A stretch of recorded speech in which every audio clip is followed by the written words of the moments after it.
A Curve Zoo Care Private Limited, serving animals with humanity. Visit us at zoocare.in. तो आज हम एक बहुत ही मजेदार चीज को समझने वाले हैं। वो है मॉडर्न एनिमल न्यूट्रिशन के पीछे का साइंस। और इसको समझने के लिए ना हम एक केस स्टडी लेंगे, केन अनबल ग्रैन्यूल्स की। देखिए, जो भी लोग पशुपालन से जुड़े हैं उनके मन में एक सवाल हमेशा रहता है कि भाई किसी जानवर की हेल्थ, उसकी ग्रोथ और उसकी प्रोडक्टिविटी, इन तीनों को एक साथ कैसे बढ़ाया जा सकता है। क्या सच में कोई ऐसा फॉर्मूला है? चलिए आज इसी को डिकोड करते हैं। तो चलिए सीधे इस फॉर्मूले के अंदर चलते हैं और इसकी साइंस को आप कह सकते हैं परत दर परत खोलते हैं। देखते हैं कि आखिर इसमें ऐसा क्या है जो जानवरों की असली क्षमता को बाहर लाने का दावा करता है। देखिए, एक अच्छे एनिमल सप्लीमेंट का काम सिर्फ कमियों को पूरा करना नहीं होता। असली मकसद तो जानवर की पूरी क्षमता को, उसके पोटेंशियल को अनलॉक करना होता है। मतलब एक ऐसा कंप्लीट फॉर्मूला चाहिए जो एनर्जी भी दे, बीमारियों से लड़ने की ताकत यानी इम्यूनिटी भी बढ़ाए और साथ ही साथ उसकी प्रोडक्टिविटी को भी एक नए लेवल पर ले जाए। तो सवाल यह है कि ये सब होता कैसे है? इसका राज छिपा है एक 3 पिलर फॉर्मूला में। ये 3 स्तंभ हैं जो एक दूसरे के साथ मिलकर काम करते हैं। तो ये 3 पिलर्स हैं। सबसे पहले जरूरी मिनरल्स, दूसरा बहुत ही जरूरी विटामिन्स और तीसरा जो कि बहुत खास है वो है हर्बल और एंजाइम सपोर्ट। ये इसे एक नेचुरल किक देता है। चलिए पहले पिलर को पकड़ते हैं, मिनरल्स। इनको ना आप शरीर की नींव समझ लीजिए। ठीक वैसे ही जैसे किसी बिल्डिंग के लिए ईंट और गाला जरूरी होता है, वैसे ही जानवर के शरीर के लिए मिनरल जरूरी हैं। और मजे की बात यह है कि यहां हर मिनरल का अपना एक खास काम है, एक सुपर स्पेशलिस्ट जॉब है। जैसे कैल्शियम और फास्फोरस, ये सीधे हड्डियों और दूध की क्वालिटी पर असर डालते हैं। वहीं दूसरी तरफ चिलेटेड जिंक और कॉपर जैसे मिनरल्स हैं जो जानवर के इम्यून सिस्टम को फौलादी बनाते हैं। ठीक है, अब आते हैं दूसरे पिलर पर, विटामिन्स। अगर मिनरल्स शरीर का ढांचा बना रहे हैं तो विटामिन्स वो चिंगारी हैं, वो स्पार्क हैं जो इस पूरी मशीनरी को स्टार्ट करते हैं। शरीर का हर छोटा बड़ा प्रोसेस इन्हीं पर निर्भर करता है।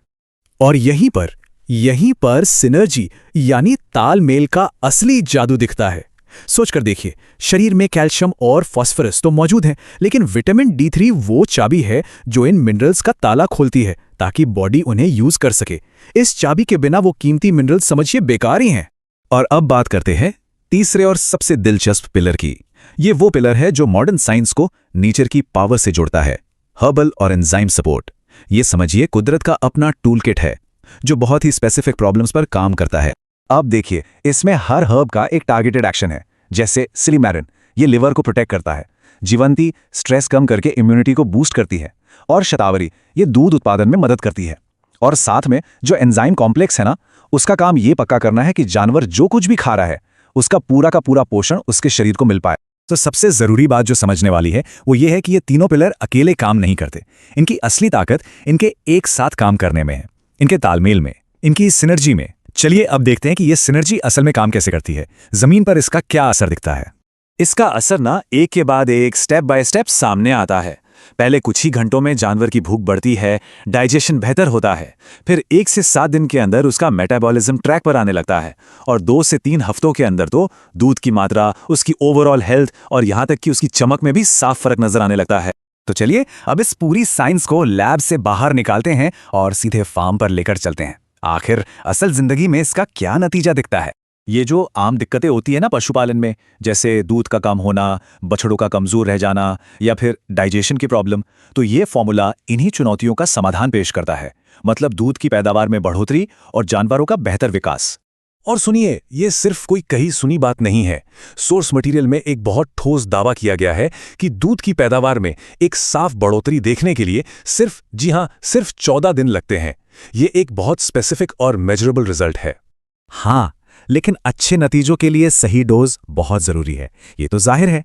तो यहां बताया गया है कि अलग अलग जानवरों को उनकी जरूरत और वजन के हिसाब से कितनी मात्रा देनी है। तो इस पूरी बातचीत का सार क्या है? कुछ खास बातें हैं। पहली कि मॉडर्न एनिमल न्यूट्रिशन कोई एक चीज नहीं बल्कि एक मल्टी डायमेंशनल अप्रोच है। दूसरी, इसमें कोई अकेला हीरो नहीं है। असली ताकत टीम वर्क में है, यानी सिनर्जी में है।